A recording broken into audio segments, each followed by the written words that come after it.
How are you doing?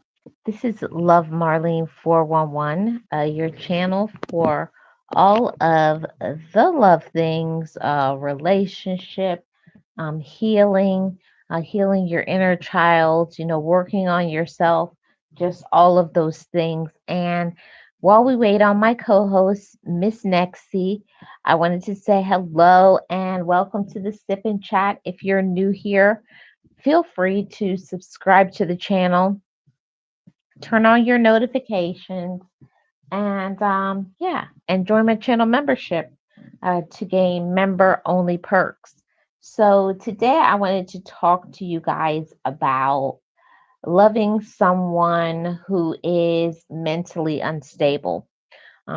Before we even get into that, on the sip and chat, we usually talk about what we're sipping on. So make sure you get your favorite beverage, water, juice, tea, alcoholic beverage, soda, coffee, hot chocolate, whatever it is that you're going to be sipping on this Friday. But we're going to get into today's topic: loving someone who is mentally unstable. Um, do you all have people, or of people in your life that are mentally unstable? Let me know that in the comment section. Do you know some people who are mentally unstable? And we're going to talk about basically three categories of people that we have in our life that we love them. And the thing about today's conversation is for us to be balanced. Balance is important. Balance is required when it comes to the people that we love and the people that we care about. It has to be balanced. It can't just be us always loving them. We also have to love ourselves in the process. And when you have individuals in your life that are mentally unstable, it's very hard for them, also ourselves, to maintain a balance. Okay. So first, I wanted to talk to you guys about loving someone who is has special needs. Do you know some individuals that have special needs? Maybe it's a relative. It could be your child. It could be your romantic partner. It could be anybody, but you love them, you care for them. But it can be a challenge to love someone who has this form of mental instability because of their special needs. It causes us to probably have to do more and pour into them. And that challenge of loving someone who has special needs is especially more difficult when it's a relative, when it's your child that has that special needs, because it seems like you don't get an off switch when it comes to people. Maybe on the job there's an off switch. You go to work and then you leave and you can go home. But when you have somebody in your life that has special needs, especially someone who is under your care and you're responsible for them, you're on usually 24 hours a day. And as human beings, that's not a natural thing. We cannot be on 24 hours a day when it comes to a person with special needs. And it's another level of struggle when it comes to that special needs person being your own child. Are there any mothers or fathers out there that have a special needs child? Or maybe it's a sibling. It could even be a parent that may have special needs. The reason why I wanted to have this conversation about loving someone who is mentally unstable is because the caregivers need support. There's not a lot of caregiver support when it comes to um, having children or relatives that have special needs, because like I said, you always have to be on. And as humans, as human beings, as women, as men, we have feelings, we go through things. Sometimes you just don't want to deal with other, whoever it is. You don't want to deal with them certain days because maybe you woke up on the wrong side of the bed. You have an attitude today, or maybe you're not feeling well. Maybe you have some other things that you're battling, financial issues, physical health issues, even being emotionally unstable yourself.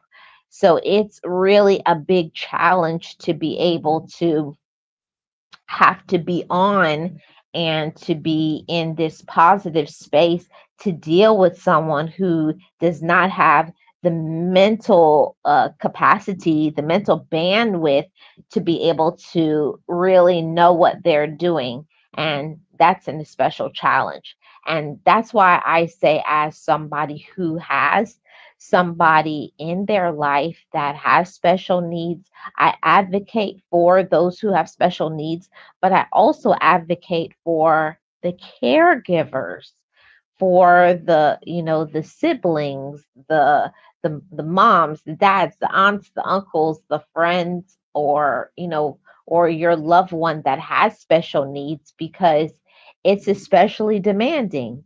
They can be especially demanding.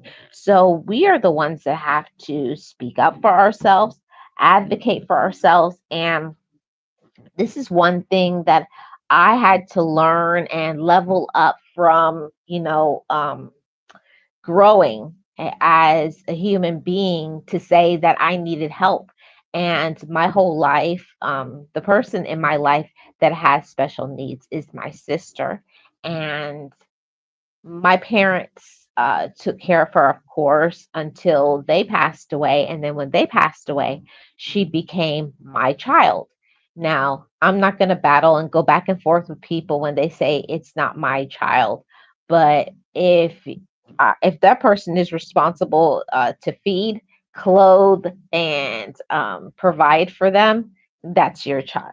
So she's my sister daughter, and it becomes a big challenge when you are taking care of someone who has special needs and they're grown. You can be a little bit more patient when they're a child, but when they get past that adult age, and in my case, I'm dealing with a senior child, so they have the senior needs, also with the special needs. So it's what is it called, a double-edged sword, so to speak, because you know that they have special needs, you know that you need to be patient and kind to them, but also they can be very demanding. So I don't know who this message is going to reach. If there's somebody out there that you have a relative, a friend, a child, somebody in your life that has special needs, I wanted to have this conversation to say, while you love them and you care for them, you can't empty yourself completely and only give and do for the relative, the loved one that has special needs. A balance is required. And that's the thing that I know for sure, that I've leveled up and that I've grown as a woman, to say, I need help. I need support. I need breaks. And they call those breaks, I'm going to circle back to it because it just escaped my memory. But they do have special support. If you live in the United States, they have, oh, it's called respite care, because as a caregiver, as somebody who takes care of someone with special needs, you can't burn the candle at both ends, because you need to be there emotionally, mentally, physically in order to care for them in the best way possible. And we can't do that if we are not taking breaks, taking a deep breath, actually having a life. And for me, that was something that I had to learn as a caregiver, that it doesn't make me a bad sister, it doesn't make me a bad mother, it doesn't make me a bad human being, that I need breaks from them, because it can be very stressful dealing with someone who has special needs. And it's nothing wrong with it. Don't let other people get in your head and tell you you're a bad sibling or mother or father or brother or whoever, because you need a break from individuals that have the special needs, because they can take all of your time if you allow it. And that is one of the reasons why I got this channel, Love Marlene 411, so I could talk about the topics that I really don't hear people talking about. And this one right here, it's very close to my heart. So I'm very sensitive when it comes to the special needs community, because of the way that sometimes those who have special needs get treated. People make fun of them. They don't treat them with respect and kindness. Nobody knows when that could be them in those same said shoes. So you have to be careful the way you treat other people, and especially those who need others for help and support. And with that being said, just like your special needs loved ones need your help, you also need to put on your own oxygen mask and show up for yourself. And that was one thing that I had to learn and check my ego, and that it was not just about what other people said I should be doing, and all of that, because at the end of it, if you get sick, if you are not okay emotionally, mentally, physically, and to be able to handle taking care of them, it's not only going to be a struggle for yourself, it's going to take a toll on the special needs loved one that you are taking care of or helping or supporting. So that balance right there, when I joined a support group online for parents of special needs, and they have many in person and online support groups. So, anybody who has a special needs loved one, I would recommend that you get some support. And people just don't understand how overwhelming it becomes to never get breaks, to have to deal with their temper tantrums, their anger, their jealousy, their not processing things because of their special needs, because of their cognitive abilities. Some are more independent than others, but still, it's a requirement that you be there to take care of them for the best way possible. So that's why I said loving someone who is mentally unstable. Yes, you may know that your loved one has special needs, but at the same time, that can't be the only excuse that you have in your life. Because they have special needs, it also means that you have needs, that you are a human being. So I just wanted to start this conversation by saying that to everybody. Please make sure that you are showing up for yourself, putting on your own oxygen mask. And that is something that I had to learn, that part. I had to learn that balance. And I got a sticky note and I wrote down, and I look at it every morning that I wake up, that I matter. And I remind myself every time I look at the I matter, put on your own oxygen mask, make sure you take care of yourself, And for me, that means that I have to be very in tune with time management. I have to wake up earlier than probably most to make sure that I'm getting my exercise.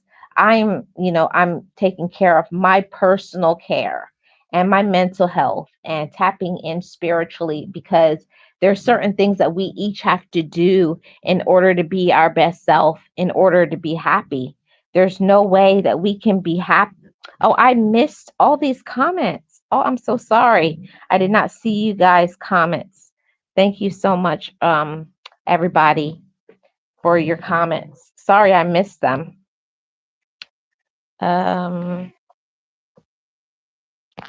let's see. Hey, Realist. Hi, Salati. How are you doing? Hi, J Flow. Yeah, yeah. You don't need to explain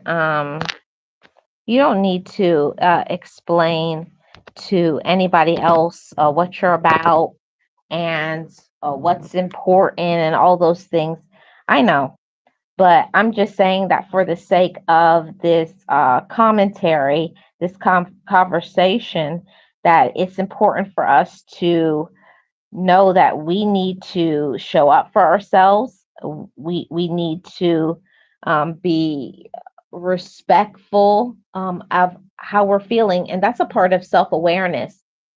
My whole life, seeing my sister have special needs, it's a tug on your heart. I don't know if anybody out there has a special needs loved one. It really tugs on your heart because you wish that they could live a normal life. And I try to remind myself to be patient with them because of what they may feel and how frustrating it must be to depend on somebody for all of their needs. So that kind of helps me to stay balanced and all of that. So I wanted to say that, don't be too tough on yourself. And I wanted to talk about some of the tips that I think that it's so important in loving someone who is mentally unstable. I have to remind myself on a regular basis to stay calm and to not allow uh, them to stress you out. Don't let them pull you into their world of, dysfunction, mental instability, because it's very easy. It's very easy for us to snap on them. It's very easy to crash out when you probably are not getting your sleep or not taking care of yourself, or maybe you didn't eat. So that's why that balance is required for us to that deep breath and to take care of ourselves. I think that's important.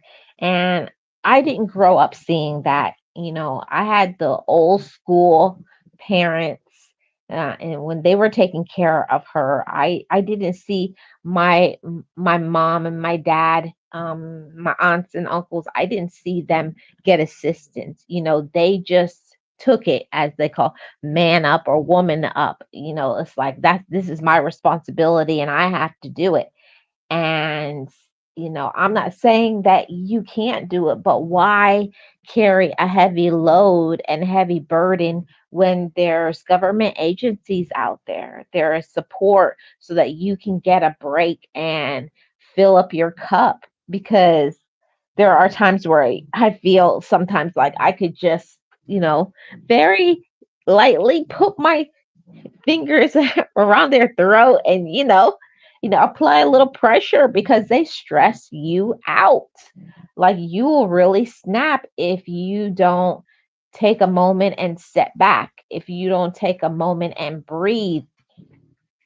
And it's more than just the special needs, but I want to start off this conversation by talking about the special needs, because that's really what I have the most experience in my life with, is loving someone mentally unstable that has special needs, because there are times where they can be so nice and sweet, and then there is the side where they are very unstable and crash out and have mental that mental side comes out where that's the proof right there that that's the reason why they are on disability. That's the reason why they need caregivers, because they can't handle stress in life, and they make everything about them. And that can be very difficult to deal with on a regular basis, to deal with somebody who just only thinks about themselves, you know. How are you guys doing? I forgot to ask you guys. I was just here chatting away.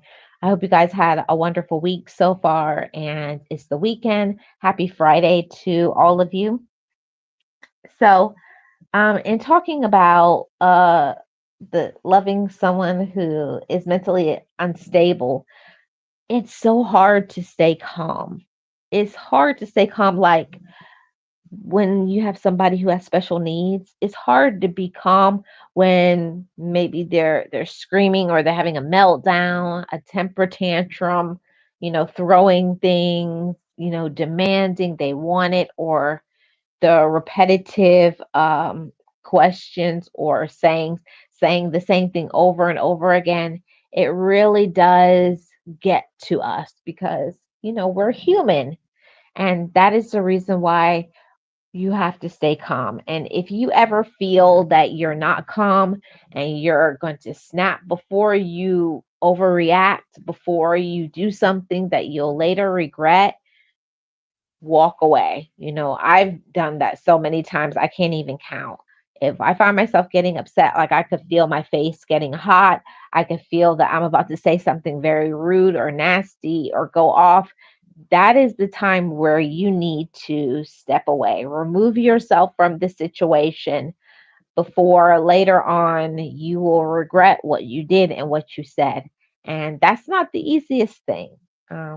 It's especially not easy, but it doesn't mean it's not possible, because it is. So take your break, go in your room, or if you need to remove yourself completely, like leave them under someone else's care so you can go for a walk or a drive or do something for yourself and fill up your cup and take a deep breath. My favorite thing, because I live in Florida, when I feel overwhelmed, I like to go and to a place that's very serene and calm to get me back balanced. I like to look at the water or go for a walk or just journal or meditate, pray, whatever it is that I need at that moment. Sometimes it's just having a good cry, or reminding myself that it's going to be okay. It's very stressful, uh, and that's the biggest understatement ever to say that taking care of someone who has special needs is stressful. That is the biggest understatement. And I want to give a big shout out to all of the caregivers. Um, I want to give a shout out to all the caregivers who are taking care of the. Oh, I see my wonderful co-host, Miss Lexi. Hi, Miss Lexi.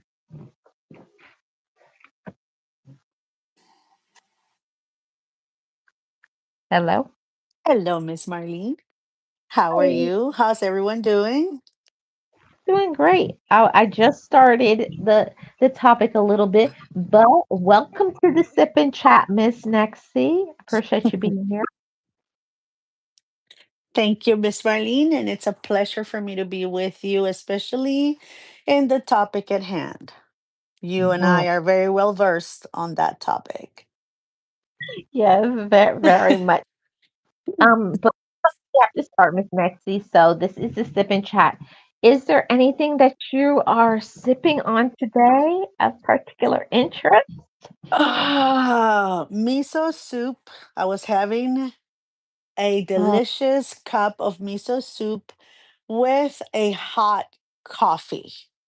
It's getting ooh, a lot more, it's warm, but it's getting You know how it's warm, but you get the breeze that is cold, and your feet get cold, but your body's hot, kind of like that type of environment. So I was feeling a little cold, even though it's a little warm, and so I had a cup of that and my cup of Joe.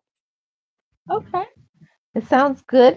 This is the time of the year where it is cold season, so you have to be careful. Make sure you're taking care of yourself, hydrating still, because that is a thing that a lot of times we forget to do. Hydrate ourselves when it starts getting colder. You really don't have that feeling that you don't really feel thirsty because you're cool. So Mm-hmm. It's true. everybody, Very true. and myself, Miss Nexie, I'm just having some H2O. Ooh. That's it, just simple water. Nothing exciting on your part. Just That's, H2O, plain old water. That's it. yeah, No, that's no, it. no little seltzer, spritzer, whatever it is that you call it. No, no, nothing like that. Over here, I don't even have a soda today. It's just some water. Oh, you've been a Yeah, good girl. Yay! Clap for Miss Marlene. She's been good. Wonderful. yes. So, I just started off the conversation, Miss Next. Today's topic is about loving someone who is mentally unstable. And I started off talking about, loving someone who has special needs. And I was telling them how my person is, I call her my sister daughter. And um and how much of a challenge it is to love someone who doesn't understand, no, doesn't understand that everything is not about them, and their temper tantrums and repeating things over and over again. It's a challenge to keep saying the same things or being calm when you want to crash out. Yes, when you really what you want to do is scream and say the word that you cannot say, which is no in my case. My son is autistic. And he is 24 years old now. Mm, The challenge with us, Miss Marlene, and I guess I'm gonna go a little bit further down his age. The challenge with my son, he got diagnosed at 5.5, right after he had his injections and really high fever, and then he started regressing. I'm not saying it's a core. I'm just saying what happened to us because he was, verbal and very normal until then. So when he got diagnosed, the challenge we had is that he lost all speech. He couldn't communicate with us anymore. He lost eye contact. To have someone that is normal in the beginning and then loses everything after that, it's very challenging because you have to relearn how to speak to your son or your daughter. You have to relearn how to get your point across. You have to relearn on how to teach them all over again. Someone that my son was reading at the age of 2, one sentence books, and he was reading pretty much all on his own. Like it was amazing for us because we had not taken the time to actually teach him. He was just reading on his own from following, the book, I guess, whatever. But to go from that to have to relearn and make him relearn everything that he already knew was a huge challenge for us, because at that point it was an attachment to me. He got attached to me a lot, and in order for him to learn or to become somewhat normal, I had to be involved at 100%, if not 150, because he didn't want anyone else but me. Why? I don't know, but he got mm, really attached to me. So I in the beginning there were a lot of tantrums, because he didn't understand that he's a perfectionist. So if you called out a mistake he made and saying, "Oh, say it this way," he will get really, really, really upset. and throw a tantrum because he wasn't perfect. So that, with the fact that he couldn't follow you on what you were trying to explain to him or tell him, or it was Yeah. very intense. It was a lot of work. But as he got older, the tantrums, I gotta go, I gotta talk about this really quick. When he was probably like 7 or 8, taking him to the dentist, to a doctor, to a haircut, require all 4 of us, actually 5 of us, one to lay down and hold him, another one to hold his arms, another one to hold his legs, and another one to hold the head, because he will just scream his heart out, and he was very strong. Mhm. So yeah, so we went from someone that sat down to get a haircut and was very happy because he got a lollipop, to someone that we had to hold down because he wouldn't allow anyone to do anything. So it was a very, very tiring. Um, Nights he will be lay awake all night, and those nights I had to be on guard because he could get up and open the door. Those things that you think of, or get on the street and, I don't know, get lost, whatever. So I will have to be, with him up all night, and then he will sleep one day, which I couldn't because I had to do, housework and sometimes send them to school without any sleep. So it was very, very hard in the very beginning. But as he turned 12, everything changed.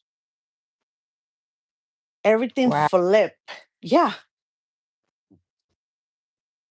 Wow. everything flip. And again, taking him to a doctor was a challenge. As he got older, we were able to actually he was able to understand that we were going to the doctor. I just had to explain why we were going, exactly what they were going to do. So I would have to talk to his doctor, ask him exactly what they were going to do, not deviate from anything, because then he will get really emotional.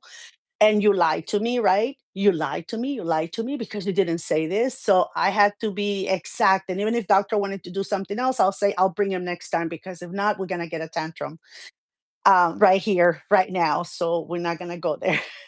So everything had to be explained exactly, and follow exactly what you were doing. Otherwise, he will get bent out of shape.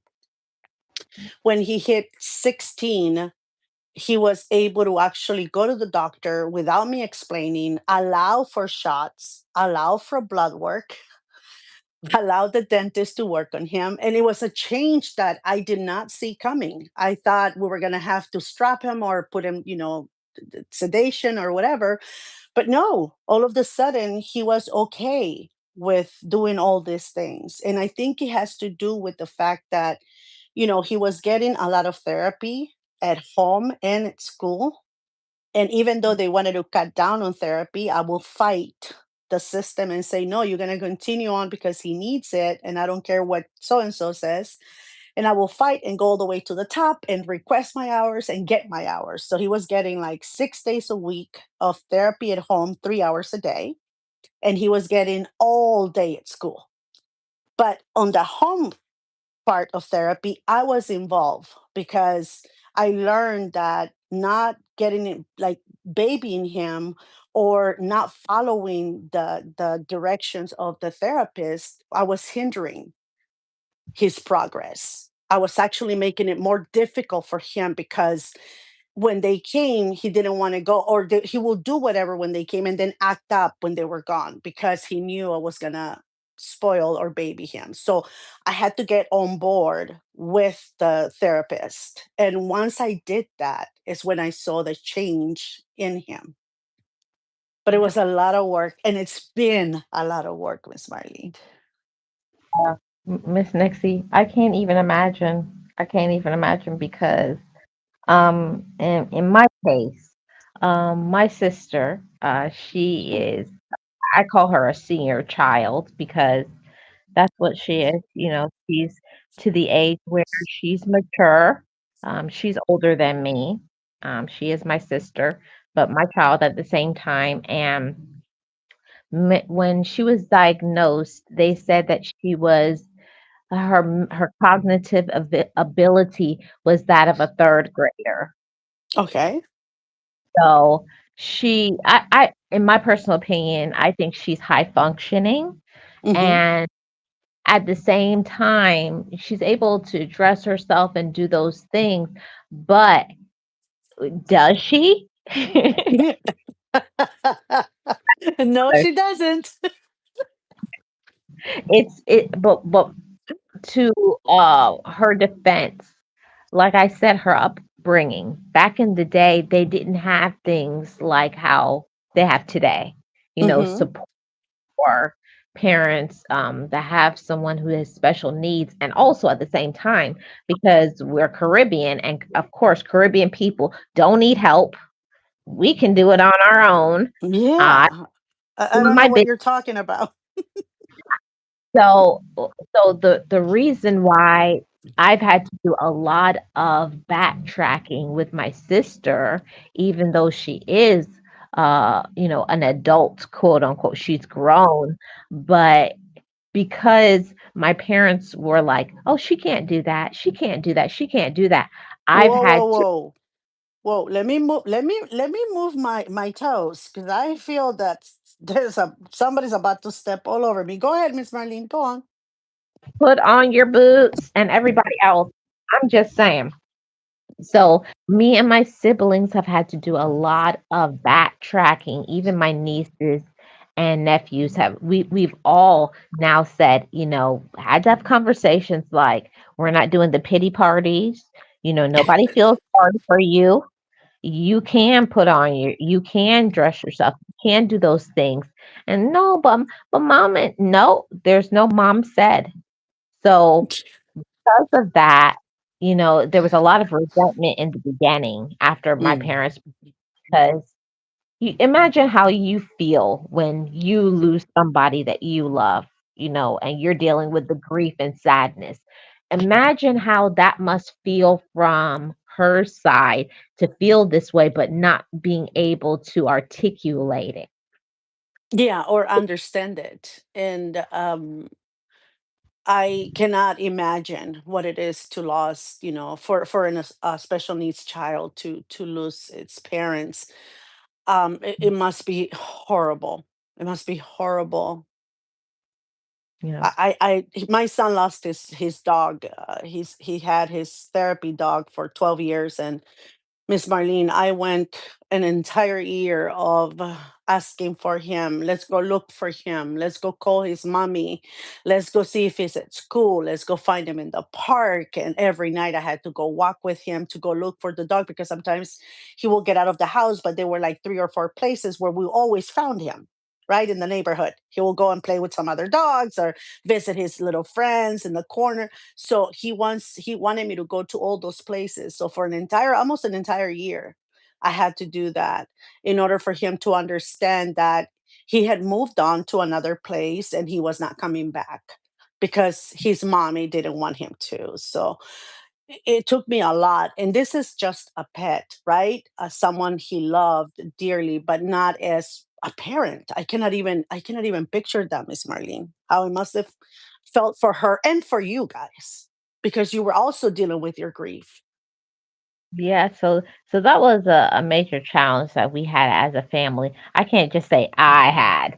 It's a group effort, what they said, it takes a community to raise a child, and especially more so when it comes to somebody with special needs. So that was something that we had to all learn how to get on board, like no more pity parties. And one thing about her is that she's smart enough to know how to play every person. She knows who to call to ask for what, and we had to learn to be on board and to say, there's going to be group Yeah. chats.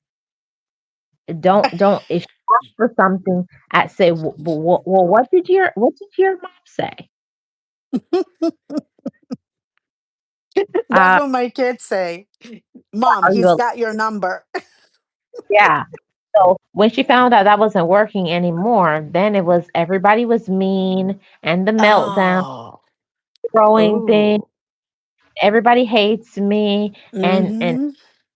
calling friends and other people, And they're not. talking ish about you guys.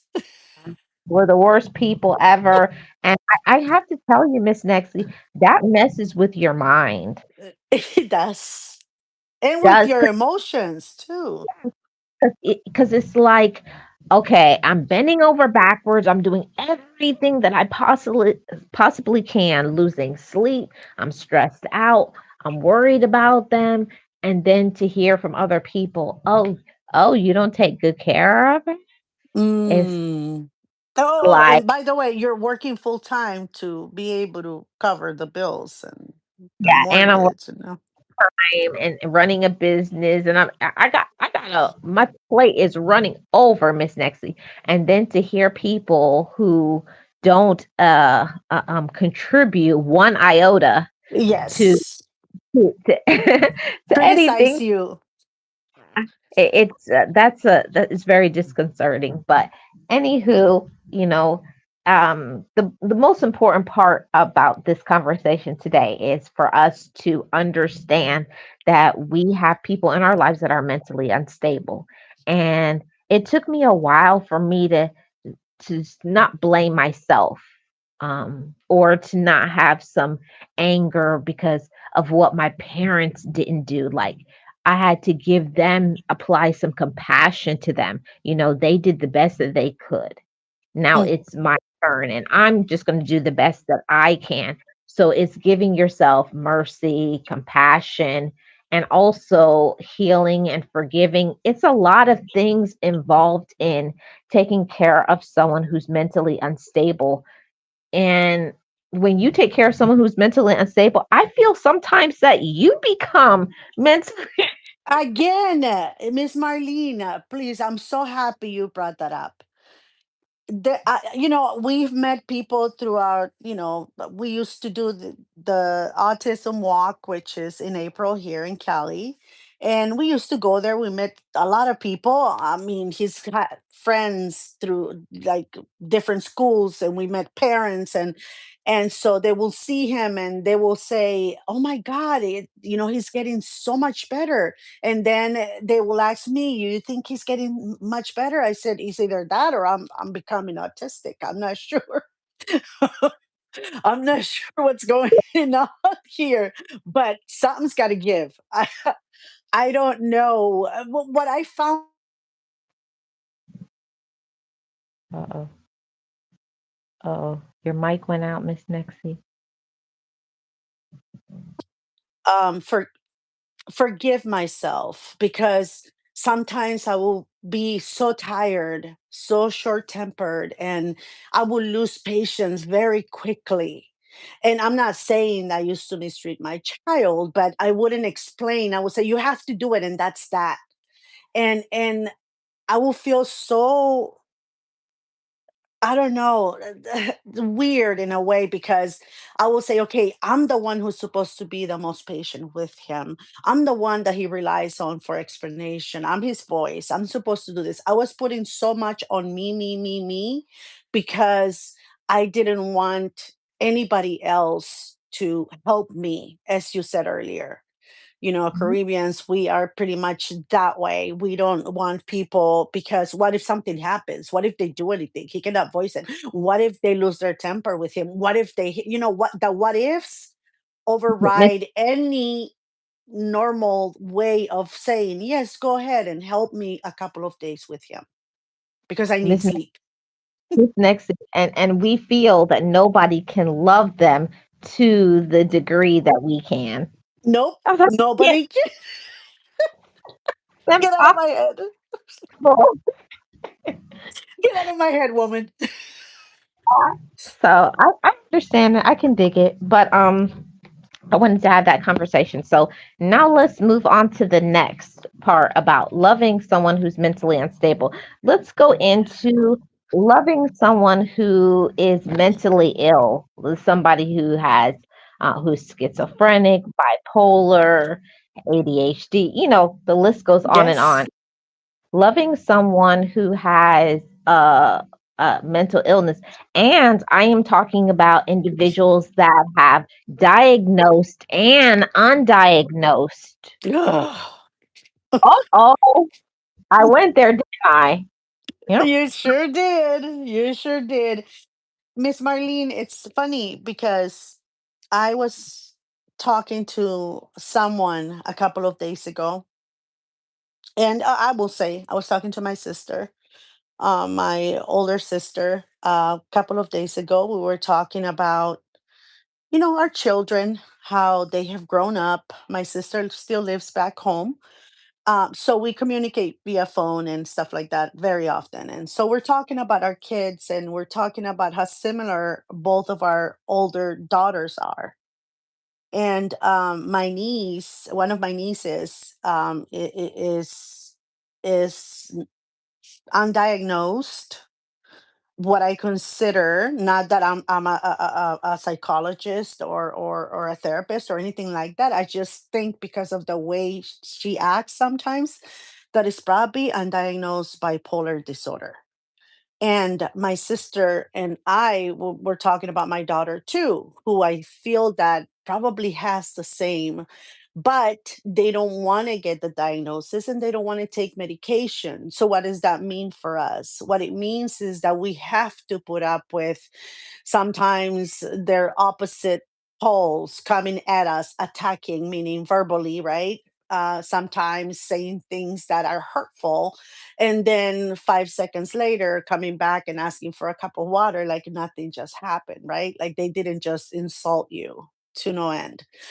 So my sister was telling me that, and the way that we have chosen to deal with it on our parts, and again, it's pretty similar without talking about this before, is that the one thing I learned to say is get out of my house, come back when you're calmer, and if you never are, then don't come back to my house again. And I had to do that because it was so often, Miss Marlene, and that things will escalate for no reason. And I was telling this to her, and she's telling me, oh, the same thing goes for me. I cannot even tell her, oh my God, everything is so expensive. Money is running so low, because she will explode and say, oh, I know you guys don't give us anything. I know how you, so you want me to give you money. And she takes it to a place that I wasn't even going to. And I said, yeah, same goes for me.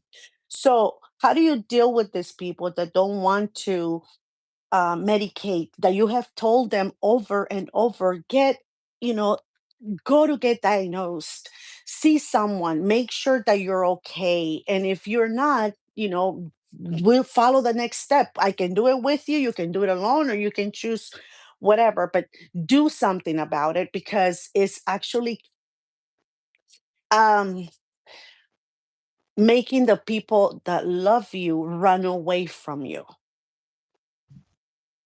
Mm, yeah.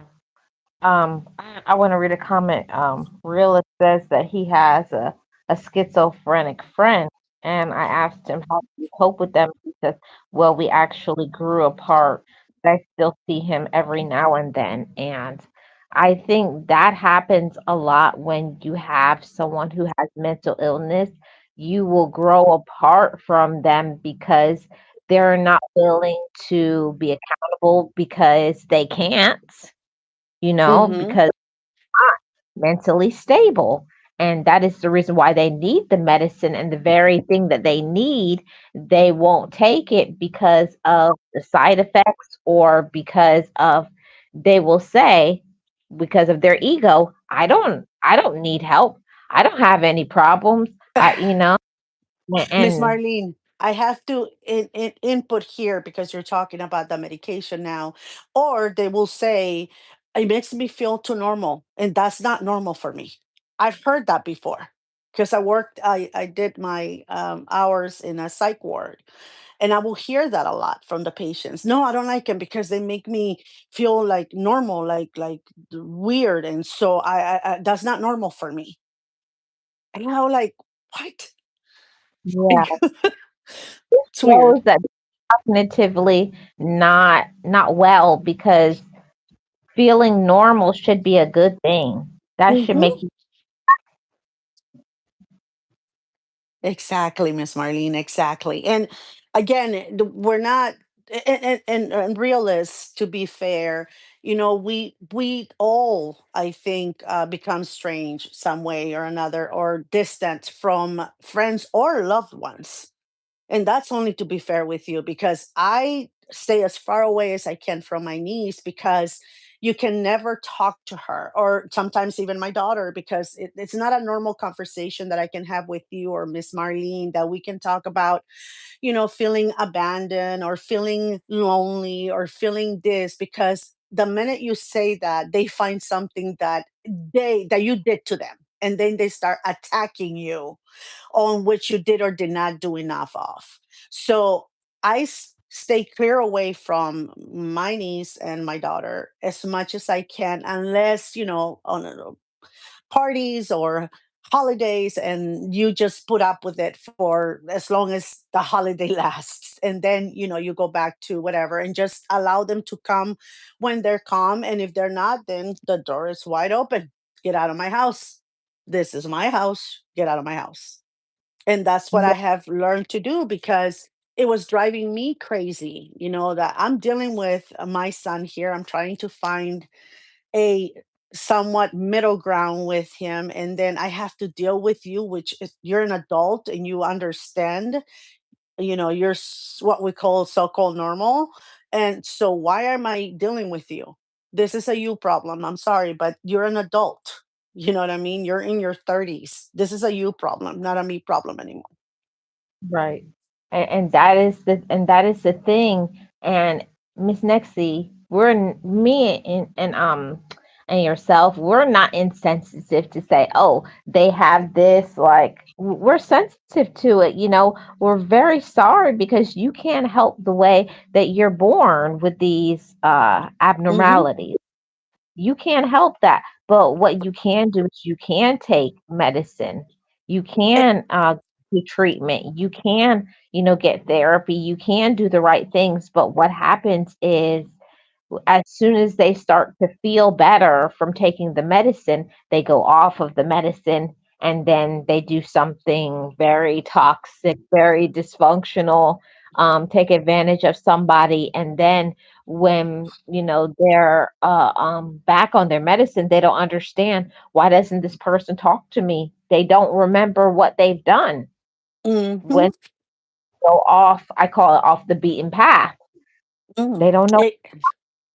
Exactly. But again, you're right. It's not that we are, not sensitive to their problems or to their needs, but there's a point, and this is the one thing that I had to learn, because I kept on chasing my child. And let's do this, let's go here, let's try this.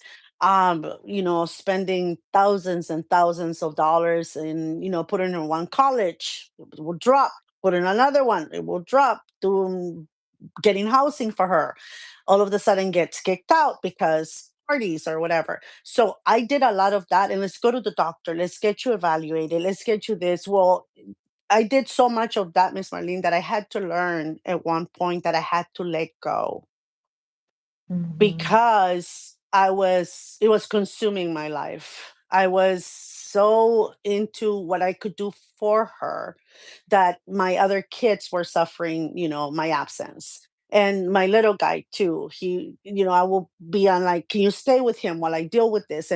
And so everybody at home was suffering the consequences of one individual's lack of whatever. So I had to learn to let go. I had to learn to put priorities on things, like my children here are first, because they're still minors, but this person is already in her mid 20s and doesn't want to listen, doesn't want to do anything. There's nothing I can do at this point, whether it's mental illness or not. If the person doesn't want to be helped, there's nothing, and understand this, nothing you can do. Mhm. Nothing. And I'm glad that you said that, Miss Nixie, because there's a lot of caregivers, parents, siblings, loved ones. It could even be your romantic partner that you feel like it's my fault if I had done this. And they will even tell you, they'll do a lot of guilt tripping. There's a lot of love bombing. There's gaslighting.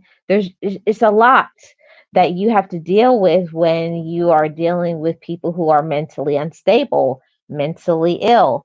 And I wanted to talk about this. This is very important. I hope you guys will really listen to this. When should you walk away? You should walk away from someone who is mentally unstable when they are physically, emotionally, and financially abusive of you, and Mm, your mental and emotional health is suffering severely, and we need to protect ourselves, and we should remember that we can't change them. We can't change mhm. them. It doesn't make us. Exactly. They do what they want to do. So there's some people where you have to cut the umbilical cord, as I call it, because if you keep being their what did you call it? Their pusher, their The rock, enabler. their support, exactly, the enabler. There you go. The rock, as they call you. You're my rock. Their enabler. You're right. Their own. But if you keep doing that, you're going to keep enabling them to be toxic, and people won't get the help that they need if you keep doing what is hurting them. Mm. So that's something that I had to learn It, from having a yeah. friend mental illness, and they were bipolar. It was, and I didn't, and that was way before Miss Nexie. I knew about bipolar. Like this was when I was a teenager. It's like one day they're this way, another day they're that way, and I was like, "What's wrong with you?" Do you have a And twin? yeah, so like I didn't know, and it was before I got into the medical field and knew about those things. But I was like, "Why are you this way? You were this way." No, I wasn't. And then the next day they're back to themselves. So now I know that that's what they had, even though it wasn't diagnosed. I know for sure in my heart that that was undiagnosed bipolar, and it's hard to have people like that in your life, and you love them and you care for them, but they are unstable. They need help. They're not okay. It's a disability that they have, but there's many of them that will not accept that label. Oh, it's nothing wrong with me. I don't have Mhm. this. So we have to cut ties from people who don't want to be helped, or Yeah. you're going to get sick. You're going to Yeah. lose everything financially. Your physical health will get messed up. You will be mentally unstable trying to get them to be mentally stable. So that's not You great. know, Miss Marlene, you said something earlier. I'm sorry to cut you off here. But you said something earlier about people when they criticize that you're not doing a good job taking care of your special needs, or, being friends with someone, I guess, with, or have a family with mental disorder. I had someone criticize me that way with my eldest. Both of us, they were criticizing, we weren't doing a good job. I can't believe you guys, you know, put her on timeout so much, or ground her so much. I can't believe you guys do this, blah blah blah. And so I said, you know what, this summer, she wants to come stay with you for a month, and of course I can take her for a month. Oh yeah, my baby, blah blah blah. Miss Marlene, that person only was able to keep her 3 days and sent her back and said, I am so sorry. Oh my God. Now I understand what you guys have been dealing with this whole time. I am so sorry for criticizing. I am so sorry for, saying the things that I did to your face, and with others. I am very, very sorry. This is a nightmare. This child is a nightmare. Mm, And this is 3 days since Marlene. yes. Okay. And I have been doing this for years. So, as far as, dealing with them, again, um you have to have like a set of rules in place with this person, because that's what worked for me, Miss Marlene. You come here, no disrespect. You come here to have fun. You come here to visit. You come here to enjoy company.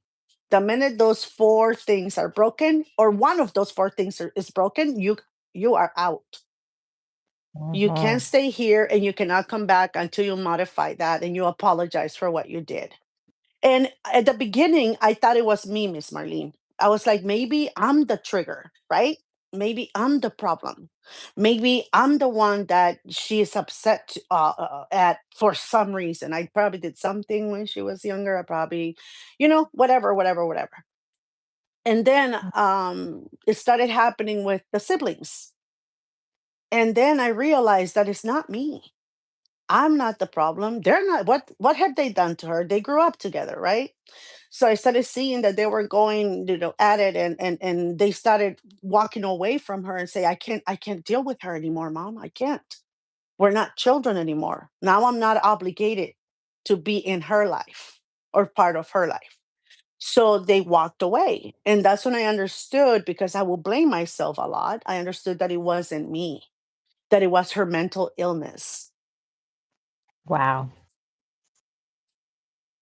Yeah, that's a big challenge, Miss Nexty, because since my parents have passed away, it's 9 years. My dad has passed away.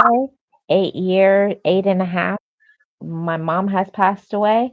And since that time, I have been criticized by so many relatives. Oh, you should be doing that because what happens, Miss Nexie, it's they she plays other people. Oh, she won't buy me this, she won't give me this, won't buy me that. And then why don't you buy her that? Why don't you do that? Why aren't you there? Well, how come? And you should do this and you should do that. And it's like I had to learn, Miss Nexie, that the individuals that always are unsupportive, saying that I'm not doing a good enough job, have so much negative opinions about, how I'm taking care of her. I had to learn to deal with them um, with a long-handed spoon. Yes, ma'am, because they're very quick to judge, but not very quick to help you, right? That Miss Nexie, absolutely zero support. Are you taking breaks? Like a healthy relationship, they're going to say, because like my brothers and my sisters will say, you need a mental health break. Did you have a mental health this week? That those are people who care about you, not just Mm-hmm. took a day. Oh, you went on a vacation. Oh, so they're left by themselves. Oh, who took care of her now? You're a bad person. Like I had permission to not take that and absorb it. I laugh because um a lot of the things you're saying, I did not help have that much help with my son growing up, because I didn't trust anyone, right? I even, you know, stopped working, stopped everything for almost 12 years. I just concentrated on him, and, work, and I mean part times here and there, but I try to be with him because I didn't have anyone that I trusted to be with him, full time. And so I got used to doing everything for him. I was burned out, had been for years. And when, you know, dad retired, he says, okay, now I can help you more, right? Because I'm retired, I can take him and give you, a few days off, and, or 24 hours if you don't want days off, just the 24 hours so you can relax and rest and whatever. It took me, Miss Marlene, almost 4 years to accept a 3-day weekend a month, because I've always felt like, because he will call, I want to go home, I want to go home. And I will say, okay, just bring him. Sometimes it was just 12 hours. And he will say, "I want to go, mommy," when it was getting dark. And he will call me, okay, he wants to go home. Okay, just bring him. And it will be just the 12 hours. Sometimes I will have plans to go out to dinner that I will have to cancel because he wanted to come home. So it took me almost 3 years to say, you know what? And my kids telling me, Mom, let him. He's going to be okay. He's with dad. It's not like, he's with a stranger. He's with dad. Dad knows him. He knows how to take care of him. So just let him be. Just it's you the problem, because he can ask for you and that can explain, we're not going till so and so day, and he will understand. It's you the one that gets all these weird feelings. And so I did, after 3 years, I said, okay, fine, he can stay the weekend. And Miss Marlene, for the first time that weekend, I slept 12 hours every day. Wow. I You were rested. tired. And Miss Nexie, Very. not physically tired. We are emotionally spent. Yes. Yeah. And Miss Marlene, let me remind people, because sometimes they say, "Oh my God, it's just to take care of them. What's the big deal, right?" You just have to like look after them so that they don't hurt themselves, they don't, burn themselves, they don't get out. It's not just that.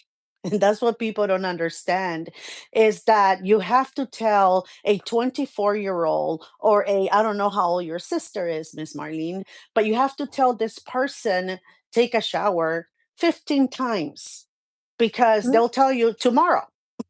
Tomorrow, tomorrow, Miss tomorrow. I don't need it. I don't smell bad. And I'm like, Miss yes, you do. Nexie, and if you do, then they'll say, "I'll do it as soon as you get." No, not today, not right Yeah. now, not. No, no, no. My son's favorite word, tomorrow. And I said, no, no, no, today. And so that's the least of your problems. I mean, of your concerns. You have to make sure that their meals are prepped, because they cannot prep them themselves, even though they're adults. You got to make sure that they eat not fast, because they can choke. So you have to be in front of them as they're eating, because they have the tendency to want to just swallow everything without chewing, because they want to go back to playing or whatever. So you have to be in front of them.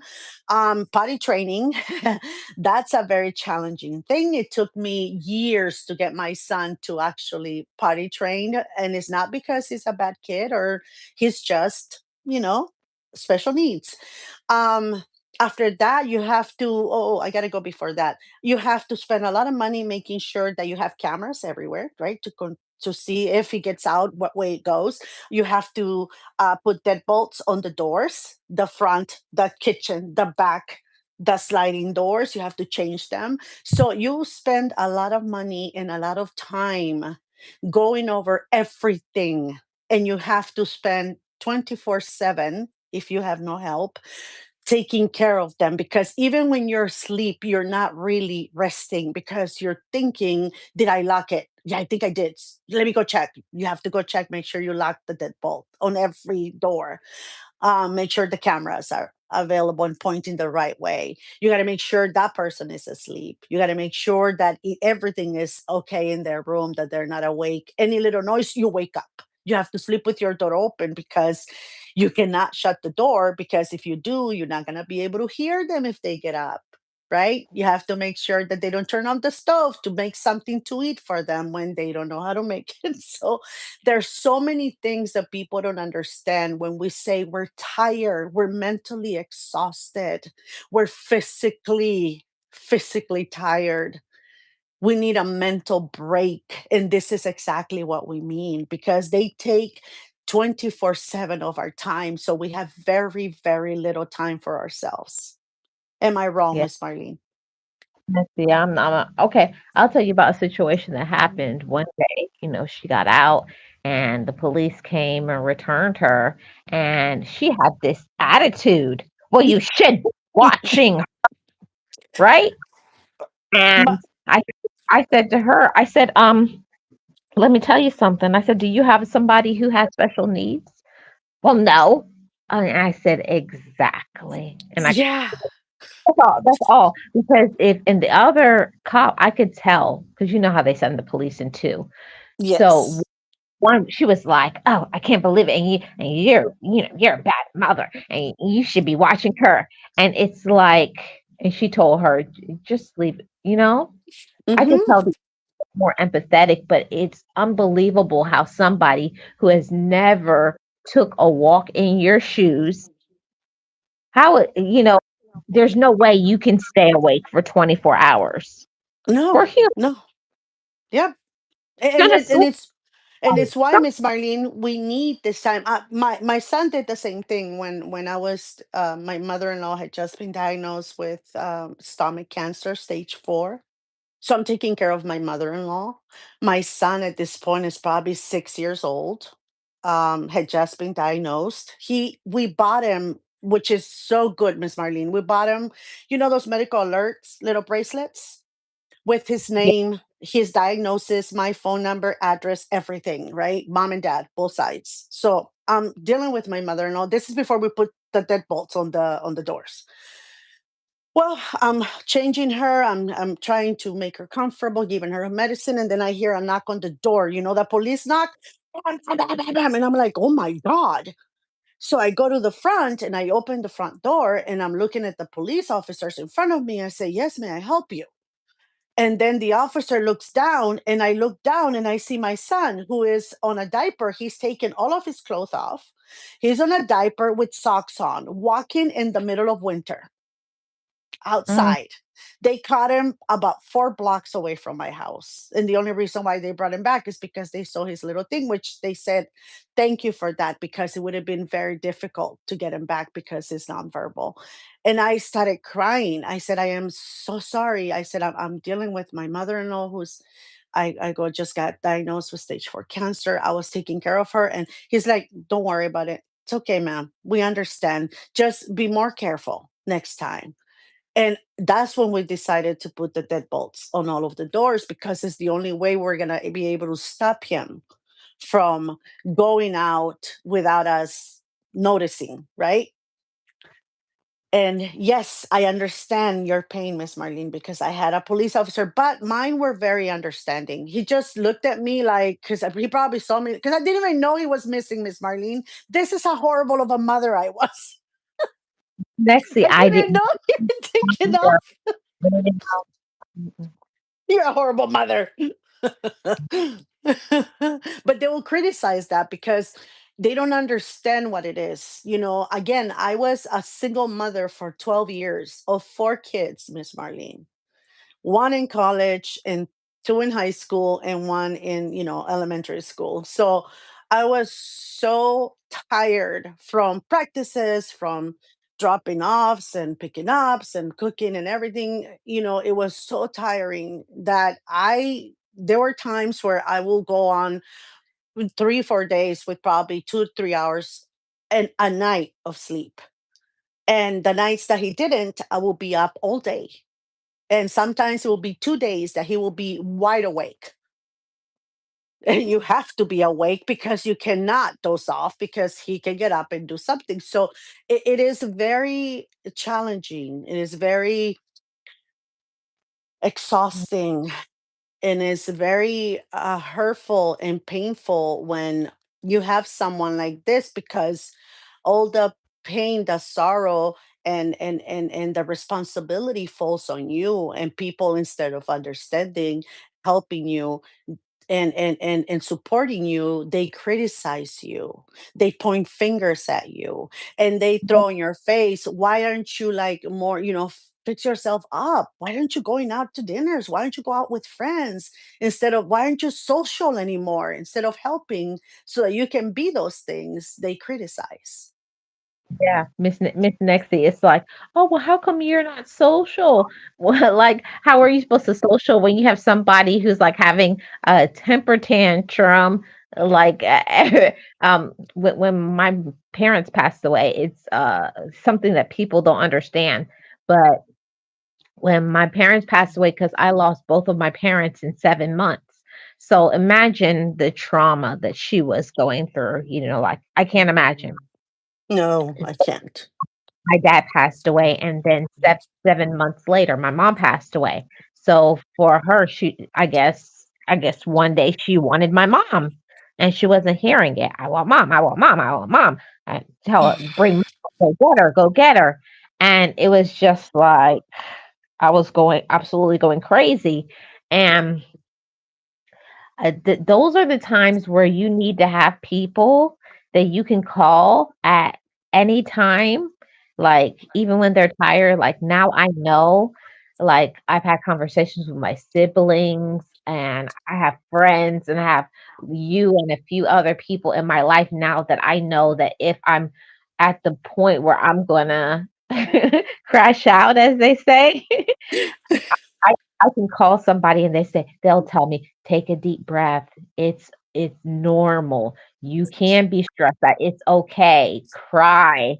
Can you go for a walk?" Like they'll walk me through the steps of mental health instead of for me feeling like I have to always absorb it all. I have to keep taking it, or you should be strong because that's what everybody. Oh, you should be strong. Well, you are her mother. You are her caregiver. I'm still a human being. I Yes, exactly. I'm still Exactly, Miss Marlene. like, don't tell me that. You hear that. Miss Marlene, let me tell you what one of my best friends did. Um, there is this place here I knew nothing about. There's this place called the break room. Okay. I had no idea what that meant. I thought it was, they give you a break. So it's called the break room. And then my friend, she talked to my kids. She's one of my best friends. So she's known my kids, all their lives. And I guess whatever happened, and I got someone to watch my son. And she says, I'm going to take you somewhere and you're going to release all of your anger. And I'm like, what? Yeah, we're going to the break room. I'm like, I can have breaks anytime. Like I can go outside and take a little break with a cup of coffee, right? For 10 minutes. She's like, oh, no, no, no. This is different. I'm like, okay, Miss Marlene, I had 2 hours in the Mhm. break room and I released everything I was Listen, feeling. They gave me fuck a up. bat. They gave me all the tools I wanted it. I broke a microwave, plates, cups. I mean, everything you can think of. Yeah. Oh yeah.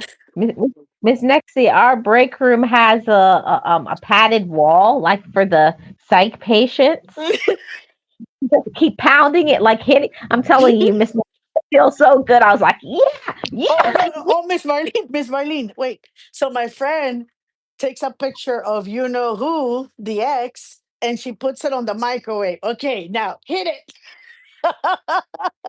Oh, She pasted it on the microwave. She's like, okay, now hit it. Give it all you got. I'm like, I can't do that. It just take the picture away. It's like, go ahead, focus, hit it. And I was like, okay, yeah. Miss Nexie, did you karate chop that microwave in half? Oh God, yes. That microwave was like an accordion when I was done.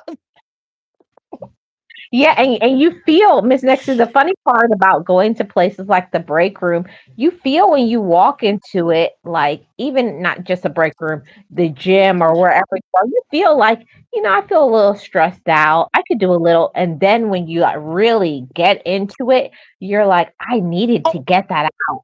Miss I Marlene, no, no, no. I went in fearful, right? When I got out, I was so relieved. And then I started freaking out. I was like, I have anger issues. Oh my God. So I did a session with my therapist because I was like, there's anger in me. Oh my God. I'm not this type. So I talked to him and he says, oh, no, no, no. Anger is normal on people. It's okay to have, to have rage sometimes, to want to just scream your heart out, to go grab a pillow and scream and you want to tear that person's head off. The difference between you and somebody else is that you understand that you cannot act upon that rage, that you cannot act upon that anger, that you can talk to the person, but you're not gonna cut their heads off. There's different people that will probably go there first before they talk about what they're feeling or the fear that what they felt. He says, what you felt, it was just bottled up anger. That's okay. You released it. You're done. You even got scared because you thought it was something that you were damaged. And here we are talking about it. So don't worry about that. He said, people that don't act upon their anger, those don't have to worry. The ones that act upon them, they really don't talk about it. Right. Oh, Miss Nexie, we're about to go into the next segment now. I know that you have something to say about this. Oh, So, loving someone who is mentally unstable, dealing with a narcissist. oh. Hey, how much time you got? Miss Nexie, We got all day. Wait, aren't you working? Just kidding. Uh, so okay. So dealing with a person who's a narcissist, um, the relationship usually revolves around their needs, right? Securities, and it's never really a true partnership, whether it's a friend or a relative or whoever it is. It always turns into being about what is going to benefit them, and they'll do anything to get their way. They'll do anything to come out with like, oh, like come out on the other side, like I am right. I know what I'm doing. They always want the limelight. Okay. And Mhm. narcissists are usually often unable to reciprocate love because it's one sided. They don't have empathy and they have an inability to accept blame. That is the thing that drives me absolutely crazy about narcissists is there is zero accountability. Mhm. Mhm. It's always, always, always somebody else's fault. It's like, okay, they lost their job, they cheated on somebody, they were disrespectful. And when they get the consequences of their actions, they get caught cheating, lying, doing whatever it is that was wrong. There's always, but when they get caught, then it's always somebody else's fault and they get into this rage and it's the craziest thing. Yeah, it's always blaming somebody else. And again, Miss Marlene, I didn't even know that term. Okay, I had already been married for like 10 years before I actually got therapy, and I learned what that meant in that term. But someone that is like that, that has narcissistic traits or personality, whatever you want to call it, it is very difficult for you to come ahead on any conversation, especially when it doesn't go their way or it's not about them. It is very, very very low for you to come afloat and say, yeah, you're right. For them to say, yeah, you're right. Oh, yeah, everything you're telling about me, oh, that's correct. It's always somebody else's fault. And I think that the problem with my relationship was that I don't engage. Mm. Okay, if that's what you think, okay, that's fine. And that will just drive that person crazy because it will make him scream even more. And I would just look and say, okay, are you done? And so I think that in a way it was good because I wasn't engaging and I wasn't allowing him to damage me more, right? Because someone that screams and does things like that, it's frightening, Miss Marlene, when you see that rage. But because I will normally say, are you done? Can I go now? You finish. Okay, whatever you say. All right, I'll try to do it that way. Okay, okay. So I would just give in. It wasn't because I was not able to answer back. It was because I knew no matter what I said, nothing was going to register. And second, it was going to go into overtime of screaming and disrespecting and whatever, right? Yeah. They dominate everything. conversations. They're the smartest. They got to be respected. They're the best. So you cannot really win with them. So what I had to do, and I was always like that to begin with, is because I didn't grow up in a household where people were screaming at each other, disrespecting each other. I didn't grow up like that, so I wasn't accustomed to it. It frightened me a little bit, but as time went on, I learned to, okay, that's fine. Okay, if that's what you think, okay, okay. Can I go now? Or are you done? And then it will come to the point where hours later, I'm so sorry I did that. But you too, you don't cooperate. Like the apology came because I guess he felt bad, but then it was on me because I was the one who brought this behavior out of him because of me not cooperating with whatever. No, Miss Nexie, I have to interrupt you to say this. The problem with narcissists is they have meltdowns. They go crazy when they lose power, when they can't control you, Hmm. when their mask falls off, when they don't appear to be, an angel and perfect, or when they can't control you, know your business, and especially being in a narcissistic romantic relationship is very dysfunctional and dangerous because they're always right. You Hmm. never have an opinion. It always has to be their way or the highway. There's no openness in the relationship for your personal growth. Everything is about control. They want to Hmm. control you, what you think, and it has to be this rigorous. It has to be my way, and your Hmm. way is wrong, and they don't have any problem with embarrassing you. And in my narcissistic relationship, mine wasn't that they were an angry person. I had the very calm, devious narcissist. Mm. That's even worse, I think.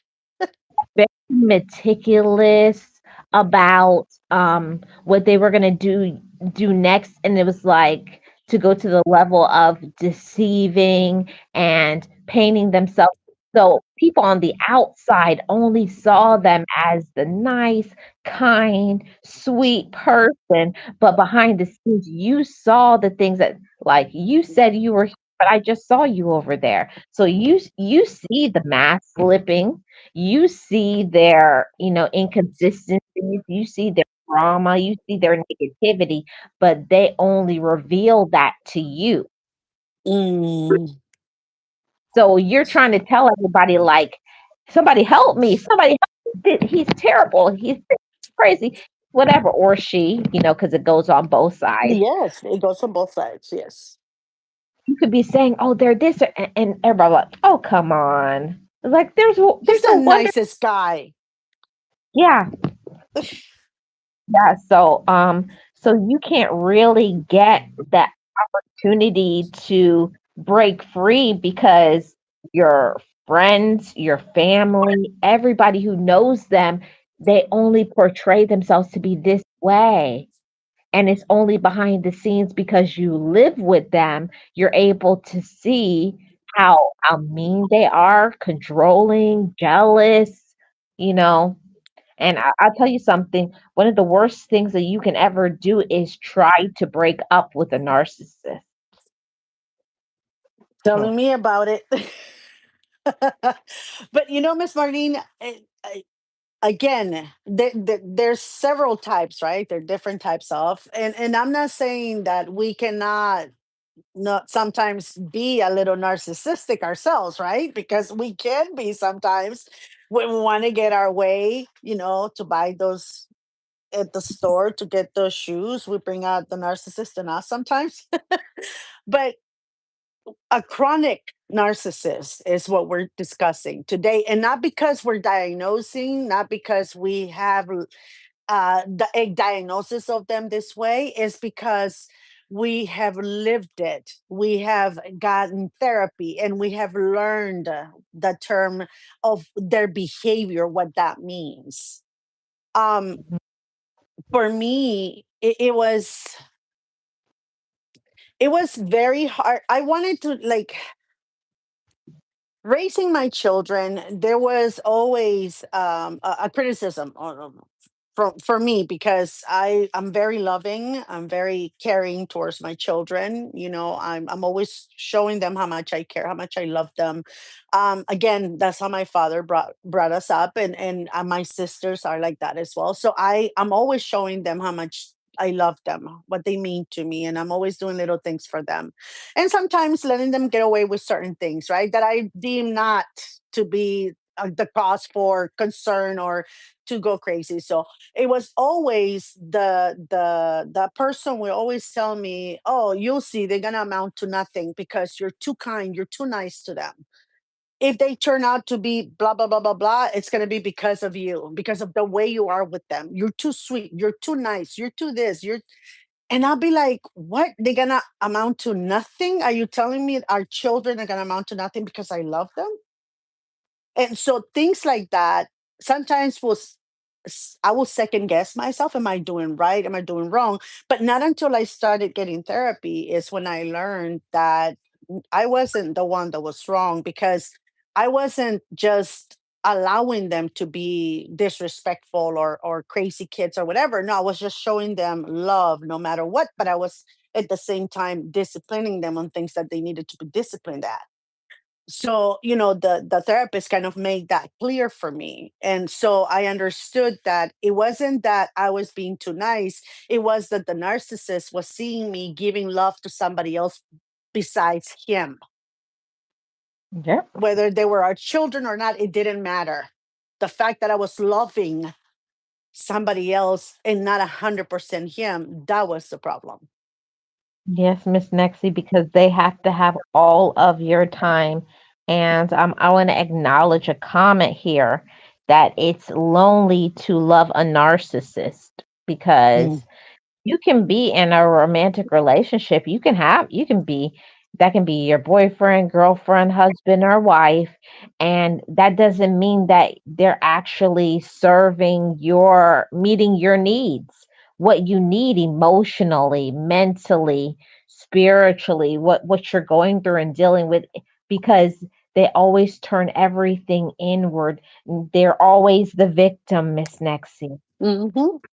Mm. And it's hard to be in a relationship with somebody who is always a victim and not a supporter of you. Again, Miss Marlene, I spent many, many years with someone like that.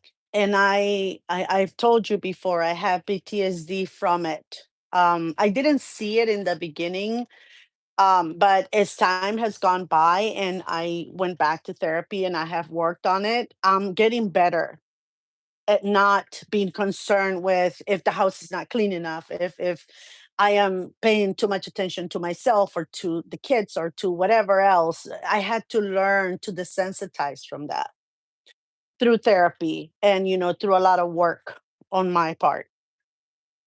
But in the beginning, the first 5 years after we separated, it was a very, very, like, I had this anxiety, this level of anxiety that it was crippling. I will get anxiety attacks that I had already learned to control with my previous therapists. And they were coming back.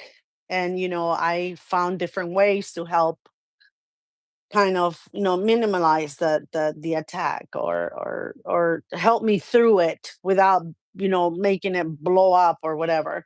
So it took me a very long time to kind of be in the moment, to enjoy my myself, enjoy my kids, enjoy my freedom, enjoy my house, enjoy my peace. It took me a very long time to get there, and I'm still working through it, because there's still certain things that trigger, especially when I see I'm around this person. I get back, but now I'm strong enough to say, yeah, you're not going to get to me.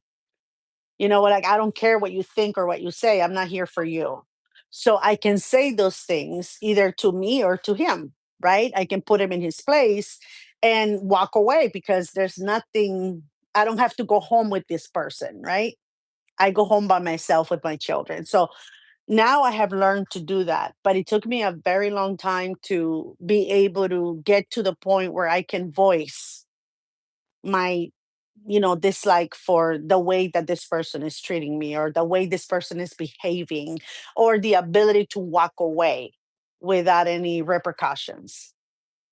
Yeah, and Miss Nexie, I will say that being leaving a narcissistic relationship really helped me to identify how lost I had become, because being in those sort of toxic, traumatic relationships, it causes you to feel like, because they make it all about them, that there's so many years of your life that goes by that you've lost because you've only been their supporter. You've only been Hmm. helping and encouraging, helping them to level up, as they say, elevate and Hmm. grow.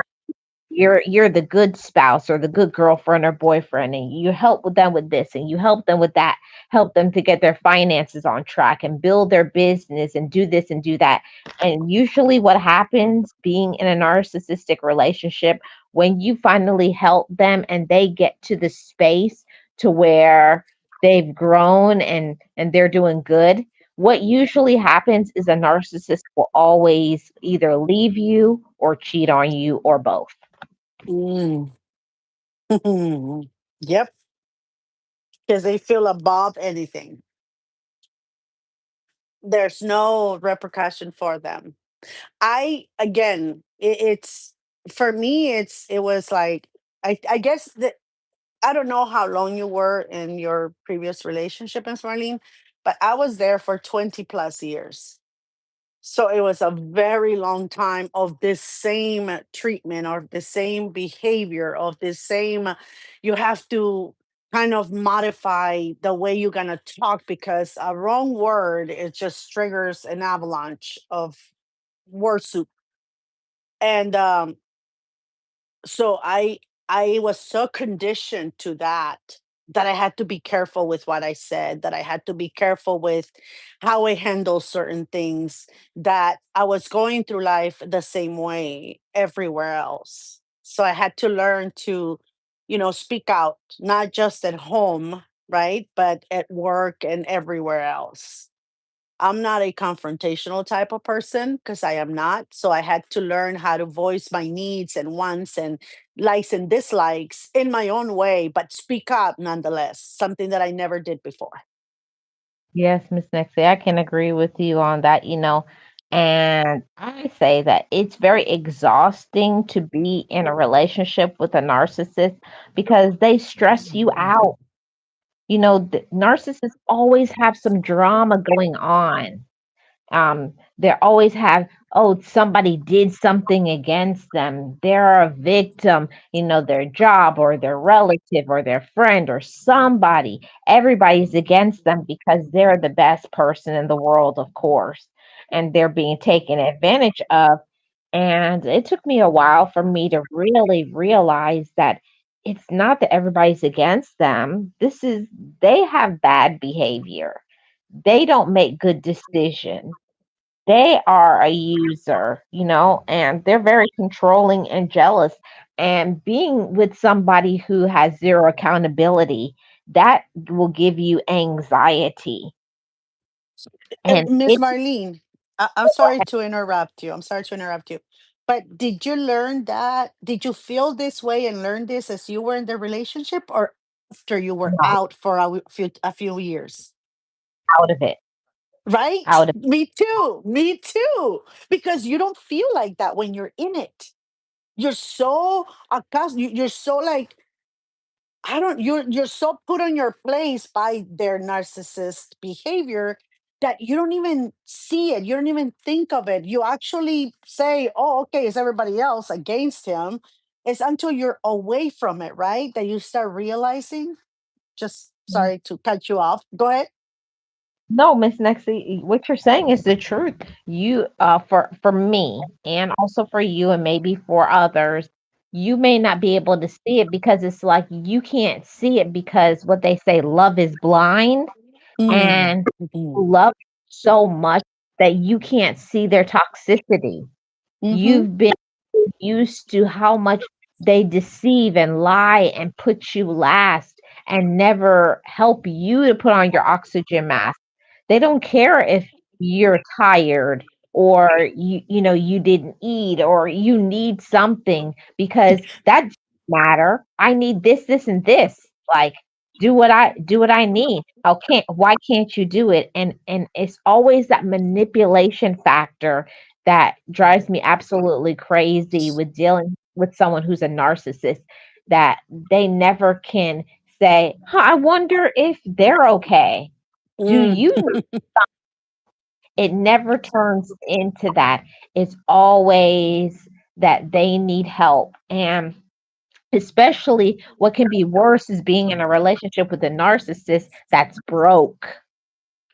Yes. And Miss Nexty, don't know who has ever been through it like myself. And it's like they blame you because they don't have money, but they don't have money because they have not made good decisions. Because what did it say? They burned their bridges, and it's just what is it called? It just grows, it snowballs because they have anger issues, because they're jealous, of course you can't keep a job. Of course people don't want to be around you. Of course, all of these things happen. And because you are attached to them being in a relationship, you're getting all of the what do you call it, the repercussions. You're getting all of the after effects of their drama and not doing what they're supposed to do. So for me, that is what was driving me crazy. Is I'm not even doing nothing, and I felt like I was suffering. Yeah, you feel like you're suffocating. And again, we don't see this and we don't feel this way in the relationship. It's when those blinders, right? Those rose colored glasses, as you said the last time, when those come off and you're out of that relationship, it's when you start dealing with all the the things that were left from that relationship, from all that. Oh, okay, so I can actually relax, it's no big deal. Oh, okay, so I can actually sit down and eat without interruptions. Okay, that's good. I don't have to do laundry today. Oh, the house can be a mess, no problem. Okay, the kids can be a mess and make a mess, and nobody's gonna. So you have to be away from the relationship for you to understand exactly what you went through.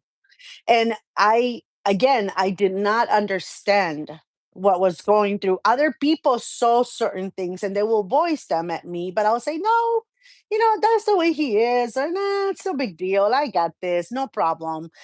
But I didn't really pay attention.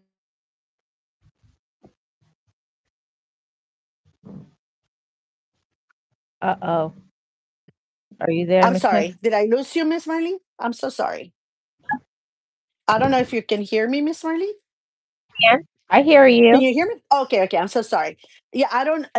I'm sure they were probably, speaking from experience, and they were trying to explain to me what I was going through or what kind of relationship I was in, but I wasn't willing to listen because, again, I was in love, and it's a beautiful house, and we have our beautiful children, and that's just the way he is. But I can handle it.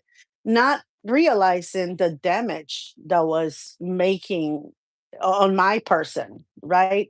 On my feelings, on my, inhibiting my growth as a person in a way, because you cannot grow when you have a narcissist next to you. At least I can say that because I went through that. Yes, Miss And Next. I didn't have any self growth because they don't allow you to do that.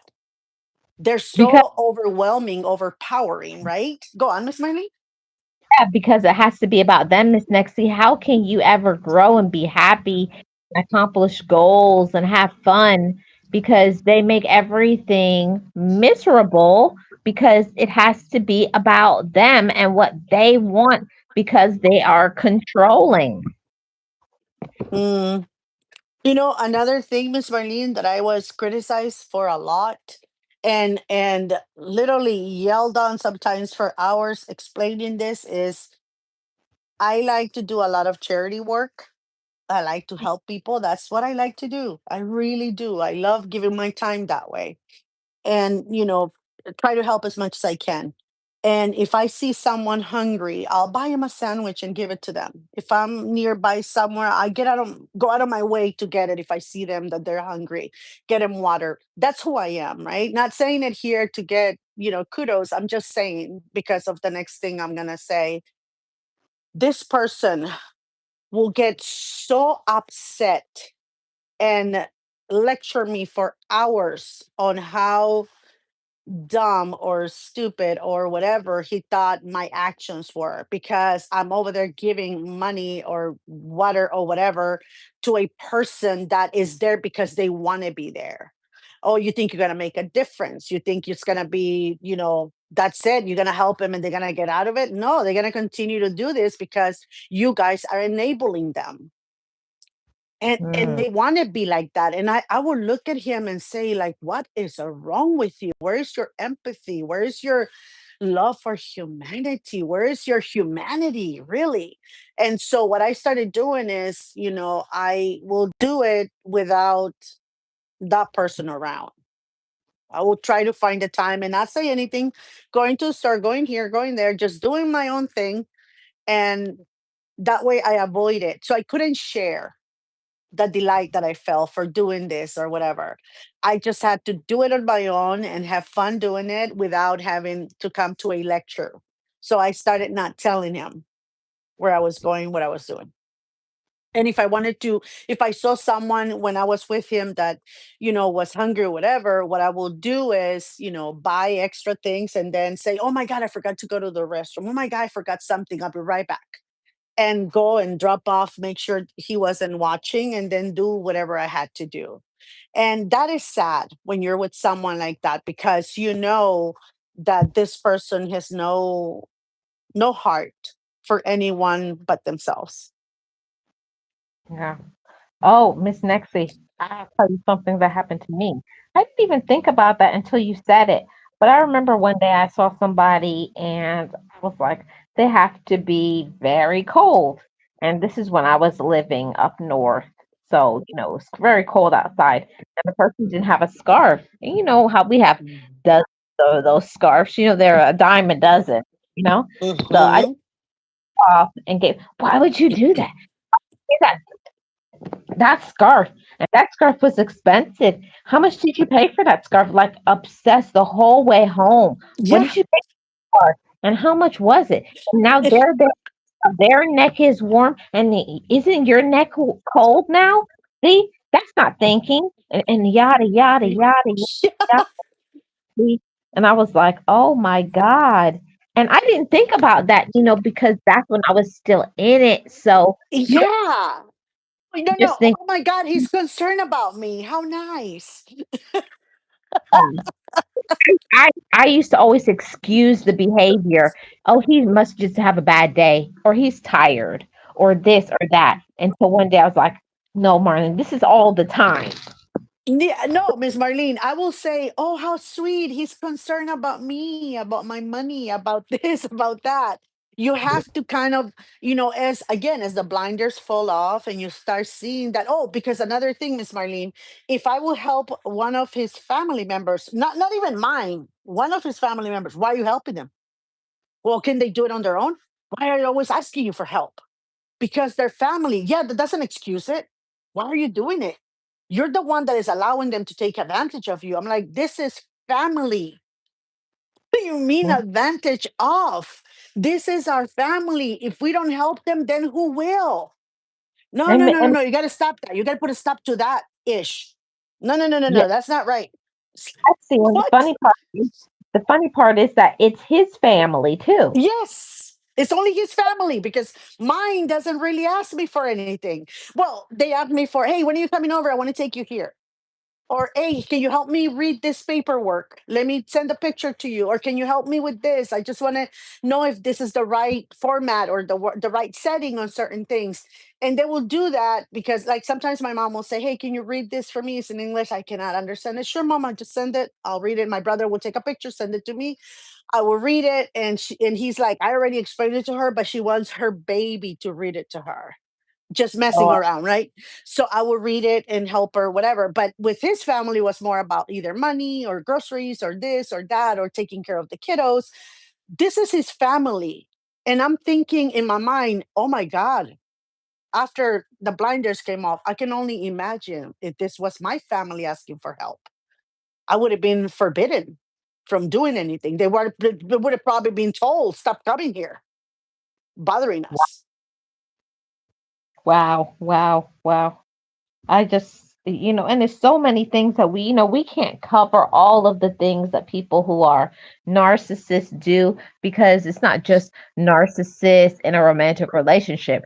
There's narcissist siblings and parents and Hmm. friends, coworkers. Narcissists are all over, but it's a whole different level when you are in a relationship with them, and it's even worse if you are trying to get away, that narcissist also has mental illness, or the narcissist also has very possessive and controlling, or Behaviors.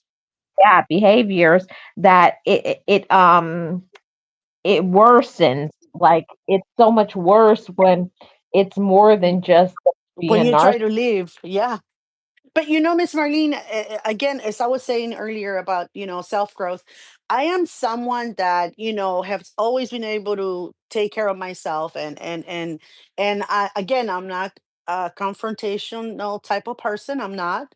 But I will. I used to tell people like, "Hey, I don't like the way you're talking to me," or "Can you please not do that?" And I will bring it up sometimes, like in a meeting or whatever. But as I was living with this person, I couldn't even do that anymore.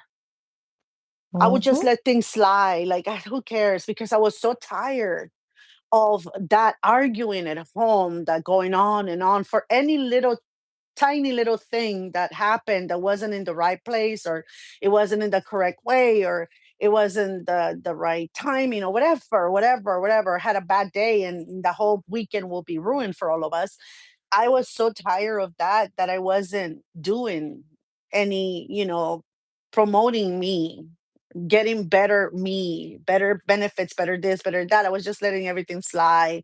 If I had more work to do than anybody else, I don't care. I just do it. Who cares? Like I was to that point. But what I wanted to tell you before we end this is that even though I was living with a narcissist for 20 plus years, because he is a narcissist, I have proven that myself without a diagnosis. I just as proven it as I've gone to therapy and stuff, and I've seen him behave with me, with others, and at work. I've seen the trend, and I know that that's what he is. But now that I'm outside of that relationship, that I've been out of living with this person for 16 years, I can tell you, Miss Marlene, that we have spent a week together in a camping trip, and 4 days before, and I don't put up with it anymore. I stop it right. I nip that in the butt right away. Stop. Don't go there. Not now. And that's it. And I say it exactly like this. As my therapist said, say it, no, don't go there. Stop, and Mm. then walk away. And so now I've been doing that. And I said, yeah, let's not talk. No, no, don't go there. Don't touch that topic. Not with me. Not now. Not ever. And he will look at me like, whoa, you've changed. I said, no, I've grown. That's a different thing. I haven't changed. I'm still me. I just outgrew you. And that bothered him a lot when I Yeah. said that, Well, they don't because like. he probably took it as I outgrew you, meaning I'm better than you. That's probably the way he took it. Oh, okay. Yeah. So he got really upset. Oh, so you think you're all better? So you think you're? I said, no, no, no, no, no. I said, I outgrew you. That meant I don't put up with you anymore. I'm not afraid of you anymore. I don't want to deal with you anymore. And I can voice it because we don't live together anymore. So you're nothing to me, really, except for being the father of my kids. I go, but even that, I think I'm regretting. Let's not go there. And I turn it into fun, and I turn it into, I don't care. Stop. Or I leave him talking and I walk away. Something that Wow. before I couldn't do, Miss Marlene, because we lived in the same household, and whatever way I will walk, he will follow. And so Oh, instead of allowing our children to hear him rant and go crazy, I would just stay in the room until he was done. 1 hour, 2 hours, 3 hours, telling me the most horrific, calling me the most horrific names a person should be called, a woman should be called, disrespecting me in ways that my father never did, my brothers have never done, anybody has ever done. And I had to put up with it because I didn't want him to follow me around yelling obscenities in front of our children. So I would just put up with it in the room until he was done. I will ask if you're done. And then he said, no, I'm not. Then I will continue. And then he was done. I will say, okay, then can I go now? And I will hold it in. I wouldn't cry or anything. I was just hold it in, that pain, that the disturbing words that he had used to call me those names. Like, this is how I look in your eyes. Like, oh my God, right? This is how you see me. And I'm your wife. Like, how do you see me in that way? Or what do you know about me that makes you call me that name? You didn't find me on the streets. You found me at home. I'm not a streetwalker. You know what I mean? Like, why do you call me those names? So those things were very hurtful. And they damage you whether you're strong or not. They just do something on you. You know that you're not that, but they do diminish you in a way, and they kill your soul little by little. yes, Miss Nexie, and we didn't realize that during the time, but being around somebody who is a narcissist, that is emotional and verbal abuse at the Abuse. same time. Yes, Miss Marlene, you're correct. You are correct. That is emotional and verbal abuse, because and to the extreme sometimes. And the worst thing is that you don't see it when you're in it. Like, you start feeling that it's normal. You see it in, like, in the beginning, because it starts very small. It starts like with little words here and there, or little rants here and there. They start very with, little things, and then it escalates into sometimes hours of this, and sometimes even in front of people, and you have to, like, don't tell me to shut, because that's their favorite word. Don't tell me to shut up. Who do Yep. you think you are? Don't tell me to this. But the good thing about it is that as I got out of the relationship, and as I got in therapy, I am growing, and been growing, and still are growing into my full potential, because I was so young when I got married, and for so many years I was kept down. You have to grow to the years that you are now, because they stumped your growth. But now, I'm here to tell people and our listeners, and thank you for being here with us on our rant, that you can overcome that.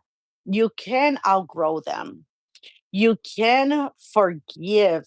You will not forget, because that is impossible, but you can forgive for what they've done to you once you start working on yourself. And you can actually grow to a better human being from being through something like this, living with someone that is a narcissist. You can become a better person. Yes, ma'am. You sure can. And you know what? I learned from my narcissistic relationship that you can take that pain that they put you through, that pain, that stress, that worry, that anxiety, that using you, putting you down, deflating your ego, all of that stuff. You take all of that and it can transform you into seeing I really am somebody. And what it is that they saw the potential in you. They saw that you were talented. They saw who you could become. And because they couldn't rise to become that, they wanted to break you down. Mhm. Yeah. Exactly, exactly. Or when they see that you're so liked, they don't like that. Like, why does everybody like you? Like, why is everybody always asking you for things? Why is everybody always, and it's like, you should be grateful, you should be happy that you have someone that people like and ask for things, because it's very hard for some people to ask for help. So you should feel, blessed that people come to you and ask you for help in whatever it is, or an ear to listen, or a shoulder to cry on. You should feel blessed that people have the trust in you. So why do you hate it so much, right? And it's so weird, because no matter what, it can be one word, Miss Marlene, and they just transform it into whatever. And I think, Miss Marlene, now that we're going through this, is that I think that this person is a little bit of a bipolar person too. Mm. My narcissist. Miss Nexie, you know what? When you when you start having conversations, you really don't think about it, and you're like, you know what? They it does they blend like, and the lines become blurred because Yes. first you identify that they are mentally unstable, then you say, you know what? I think they have some mental illness, and then you say they're a narcissist. Yep. So okay, they're all in one.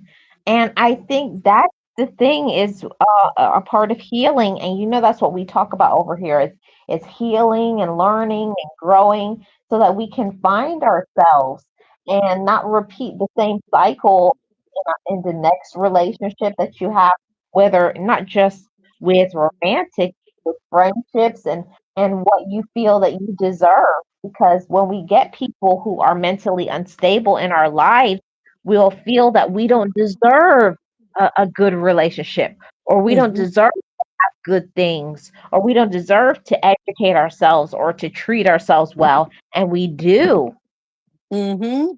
And Miss Marlene, now that you say that, in this space, I've always thank you for allowing me to be, your co-host. Because talking about anything that has made us feel inferior, has hurt us, has traumatized us in any way, has diminished us, anything or anyone that has done those things to us, talking about the pain that they have caused, the trauma that you obtain from that, and the healing journey that you have taken to come to the other side of all of that. Being Mhm. here talking about it accelerates that healing.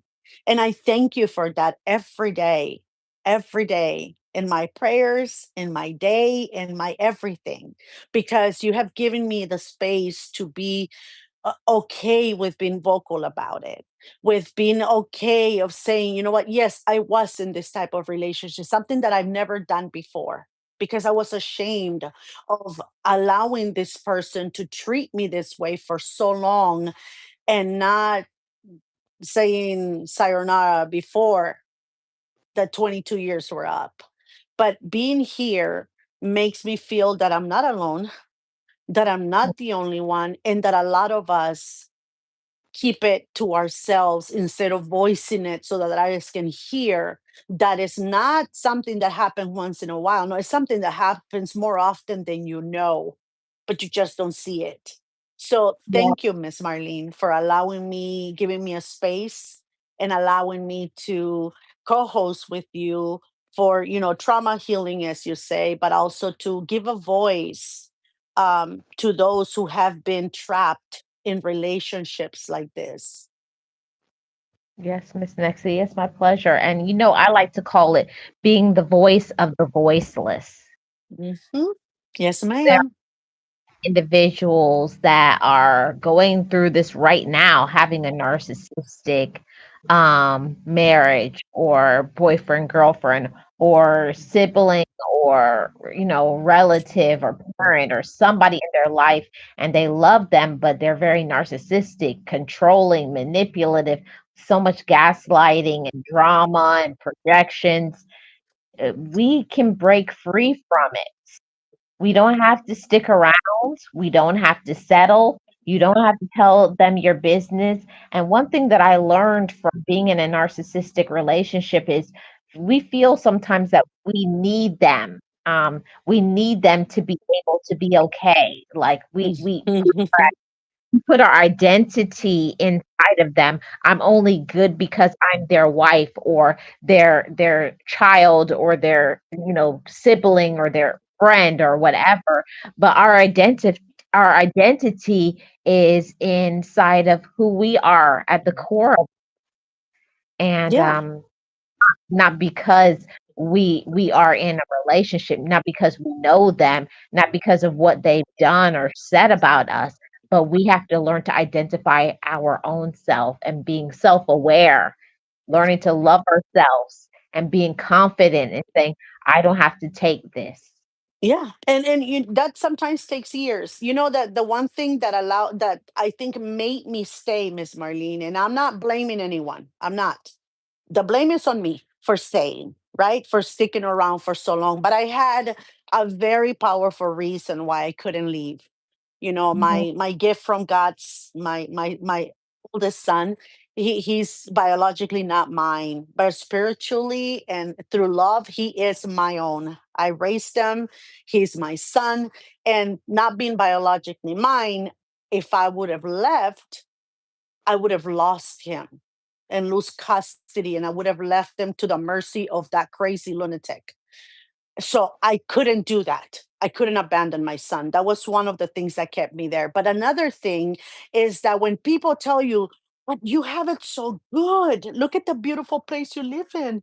You're driving a brand new car. You don't have to worry about anything. I mean, he takes really good care of you guys. I mean, I don't know what else you want. I mean, going out there, you're not probably not gonna find someone like this. So they put all those things in your head, plus the having to stay so that you don't lose and not allow this poor child to be at the mercy of this lunatic.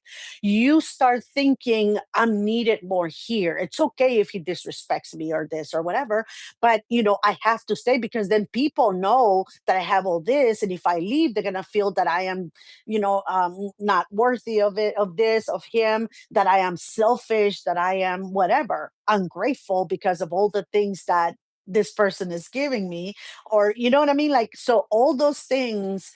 And again, I'm not blaming anyone. That was myself, my traumatized mind and heart telling me stay, stay, stay mhm. because of all of this. So the I wasn't healed, so I will okay and make excuses for everything except for when it came to my son. That wasn't an excuse, that was a fact.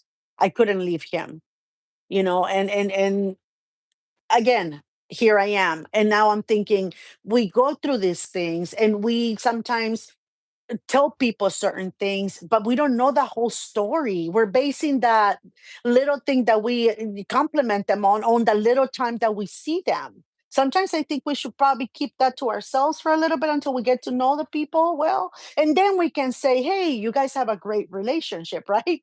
Or you guys have a great marriage before we even know them. So that's my input. But I'm not blaming anyone. It was my fault that I stayed. Yes, Miss Nexie. And because of what we have been through, we are stronger women, or a stronger man. You've learned a lot of red flags.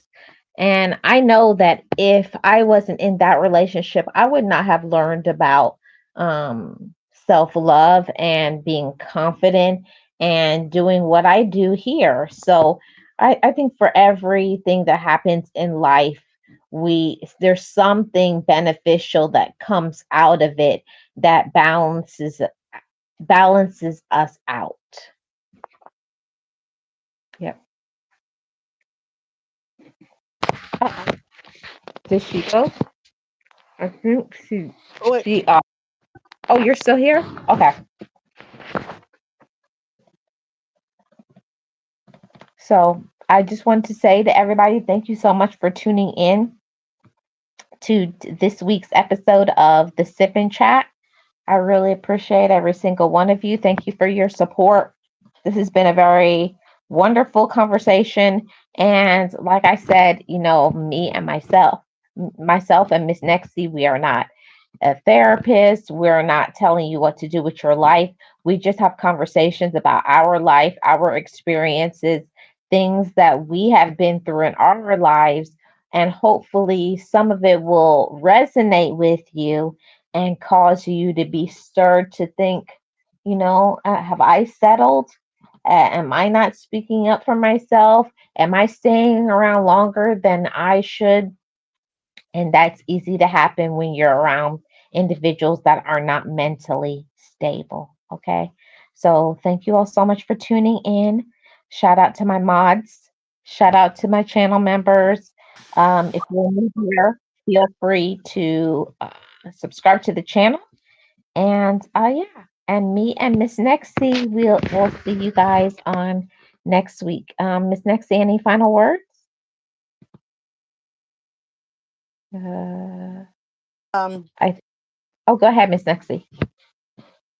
no, the only thing I can say to what you just said is that, yeah, we're not therapists. We're not telling you what to do with your life. We're speaking of our own pain, sorrow, and trauma. But what we are telling you too is that the journey that we have taken to come to the other side of all that, through therapy, through talking, through friends, through family, whatever it is that we had to do, what we're trying to tell you is that there is hope. There is another side of that coin. There is a way out, and there is help. You just have to look for whatever works for you, not what worked for us. That's the only Yes. thing I wanted to say. Thank you, Miss Marlene, for having me. Don't forget to press the like button, please, please, please. And on the replay, say hello to Miss Marlene or to myself. But leave a comment. Yes. See you next Wonderful, time. wonderful conversation, Miss Nexie. Thank you guys. And we will see you guys back next week. Bye bye, Bye, everyone. everybody. Bye.